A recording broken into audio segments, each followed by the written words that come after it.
பூமியை மனிதர்கள் அழித்து விடாமல் இருக்க, மனிதகுலம் தன்னைத்தானே அழித்து தற்கொலை செய்து கொள்ளாமல் இருக்க, மனிதகுலம் தற்கொலை செய்து கொள்வதை தடுப்பதற்காகத்தான் உலகம் முழுவதும் பூர்வ குடிகளோடு ஒப்பந்தங்கள் செய்து கொண்டு அவர்கள் வாழ்வாதாரத்திற்கு தேவையான பணத்தை வருடா வருடம் அளித்து இயற்கையை அழித்து விடாமல் பாதுகாக்கும் செயலை 25 ஆண்டுகளாக செய்து கொண்டிருக்கின்றோம், இன்னமும் செய்கின்றோம், இனியும் செய்வோம்.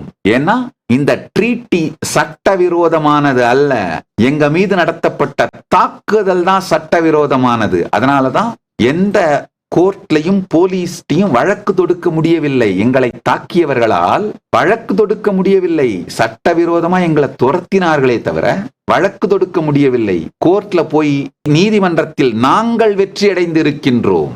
அந்த ட்ரீட்டி ஒப்பந்தங்கள் இட்டுக்கொண்ட பூர்வ குடிமக்கள் நாங்கள் அங்கு வேண்டும் என்று நினைக்கின்றார்கள், நாங்கள் அங்கு இருக்க வேண்டும் என்று நினைக்கின்றார்கள். எங்கள் மூலமாக அவர்களுக்கு வருகின்ற வருமானம் மற்றும் சேவைகள் அவர்களுக்கு வேண்டும் என்று நினைக்கின்றார்கள். இதுதான் உண்மை.